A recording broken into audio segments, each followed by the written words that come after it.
বিসমিল্লাহির রহমানির রহিম। আসসালামু আলাইকুম রহমতুল্লাহ। মন্ডল এগ্রোর পক্ষ থেকে সকলকে জানাই আন্তরিক শুভেচ্ছা।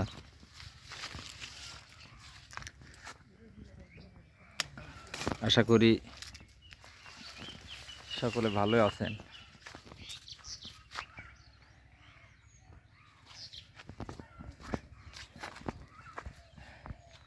কদিন একটু পানি সেচ টেচ দেওয়া হয়ে গেছে,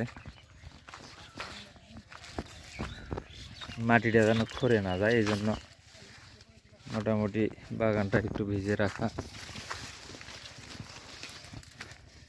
কদিন রোদ হলো, 2-3 দিন থেকে আবার রোদের চাপটা একটু কম হওয়ার কারণে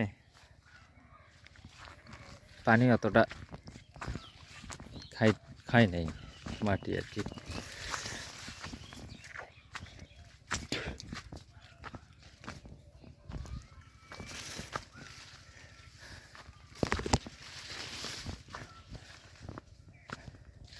ঘাস বাড়ি, লেবু বাড়ি, দেখি ধারগুলা দিয়ে কি লাগানো যায় একটু পরিকল্পনা করতেছি।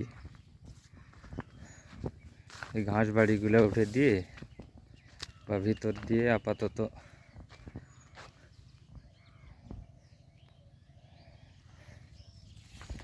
লেবুর গাছ সাইডে থাকতেছে, মাঝখান দিয়ে একটা করে পেঁপের গাছ লাগাতে চাচ্ছি, ভালো শাহী জাতের।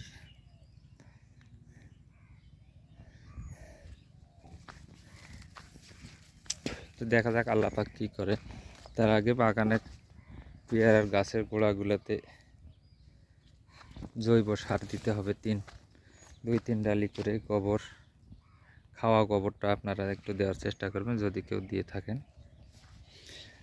খায়ে একদম কালো হয়ে গেছে এরকম টাইপের, গোবরটা দিলে ভালো হবে। সুন্দর করে দিয়ে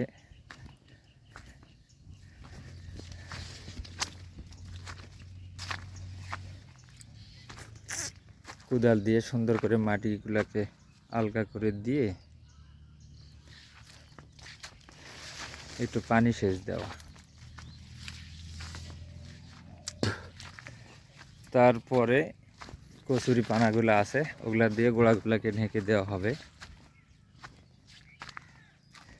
দেখা যাক আল্লাহ পাক কতটুকু করানোর রহম করবে ঠিক জানি না, তবে ইচ্ছা আছে ইনশাল্লাহ।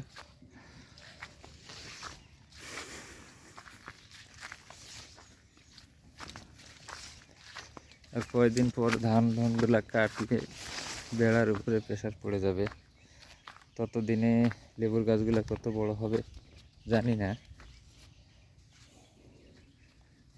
তো আমাদের উদ্দেশ্য হচ্ছে এরকম করে অনেকগুলো ডাল ডুল নিয়ে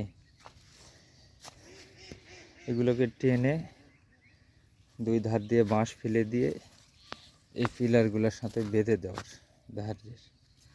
এই উদ্দেশ্যে মূলত লেবুর গাছগুলো লাগানো। এই যে পিলারে পিলারে টানা দিয়ে দিয়ে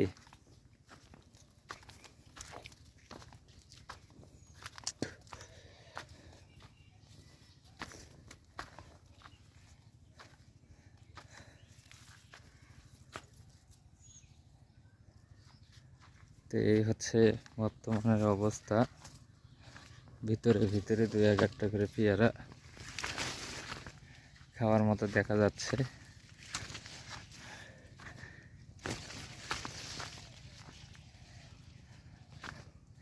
সপ্তাহ পানি দেওয়া হলে তো একটু যদি রোদ হয় বা একটু তাপ থাকে, সেক্ষেত্রে সপ্তাহখানেকের ভিতরে ইনশাল্লাহ আশা করি পেয়ারা একটু একটু তোলা যাবে।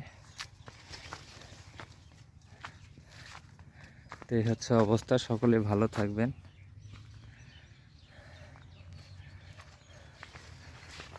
মন্ডল এগ্রোর পক্ষ থেকে